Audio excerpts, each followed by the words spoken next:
and welcome to KDAB News, the monthly update for professionals working with Qt, C++, and 3D technologies. I'm Robert Brock, and in this edition we have What is the Cyber Resilience Act? Tip of the month, and announcements.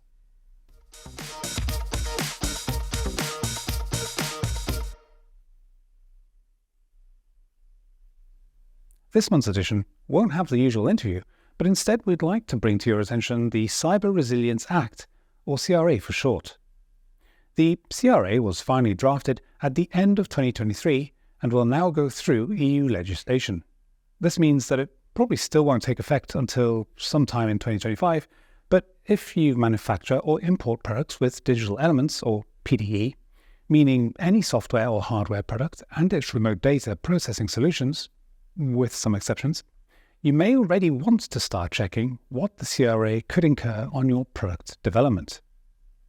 So, to start, what is the Cyber Resilience Act? Its goal is to ensure the cybersecurity of PDEs and thus improve consumer protection. It regulates, quote, essential requirements for the design, development, and production of such products, and obligations for economic operators in relation to these products with respect to cybersecurity. It goes on to state essential requirements for the vulnerability handling process put in place by manufacturers to ensure the cybersecurity during the time the product is expected to be in use, and obligations for economic operators in relation to these processes. Simply put, manufacturers will be solely responsible for all aspects of the cybersecurity of their products, which has been a legal grey zone for a long time.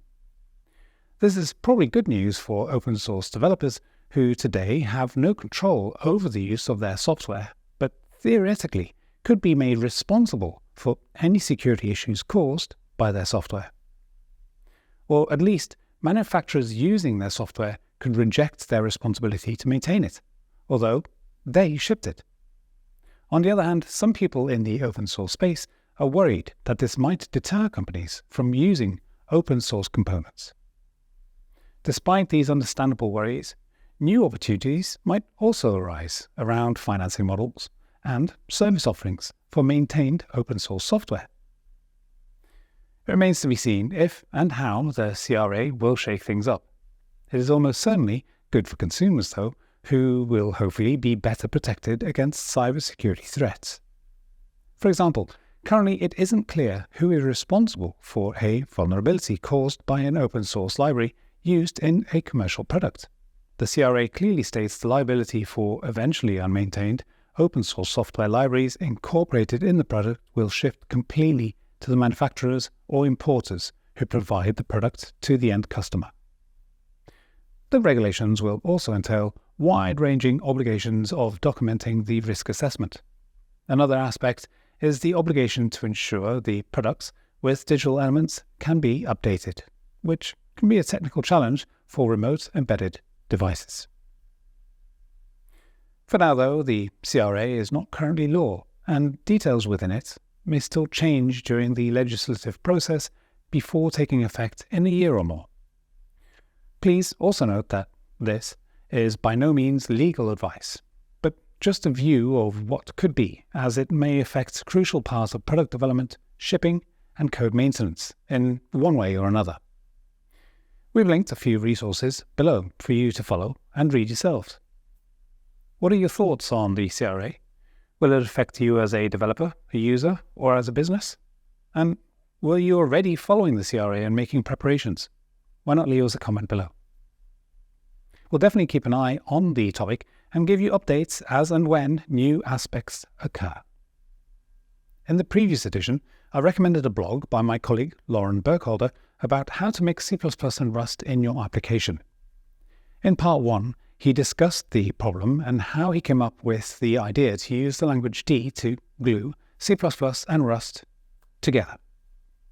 Sounds easy enough, you might think, but there are some obstacles. Specifically, how different programming languages may organize data in structs in different ways. Recently, Lauren published part 2, where he discusses how to overcome blockers on the way to language interoperability. A particular problem is struct layout. These layout differences are mostly differences of alignment, which means that data is just located at different offsets from the beginning of the struct. This means that there is not necessarily a way to use keywords like align to completely represent a different language's layout algorithm. Lauren shows how he solved this for C++ and Rust. And another thing that turned out to be problematic and that he shows a solution for is handling a list of items. Check out the blog to learn how Lauren has dealt with this and has written an implementation of type proxying in Polyglot that supports proxying string objects to either Rust or D. You might like to note that Embedded World Nuremberg will be from the 9th to the 11th of April this year. And KDE has announced the date for their annual KDE Academy. It will take place the 7th to the 12th of September in Würzburg, Germany. But it will also be a hybrid event, so parts of the program can be attended online. So mark your calendars and find more information linked below. If you are planning to improve your programming skills in 2024, you might want to check the KDAB training schedule. The training portfolio covers Qt QML for beginners and advanced, modern C++ and Rust, as well as profiling and debugging, among others. Check out all available dates on training.kdab.com.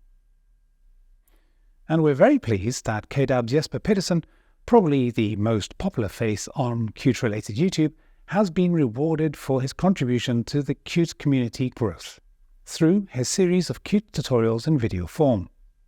Module 2 of the latest series, Introduction to Qt Widgets, has just been published. You can check it out and the other Qt series Jesper has presented in the link below. And a shout out to our friend and partner in Japan, Tasuku Suzuki, who is also a Qt champion. Congratulations to you both. Thank you for watching. Stay safe and feel free to share any feedback or questions below the video. I'll see you next time.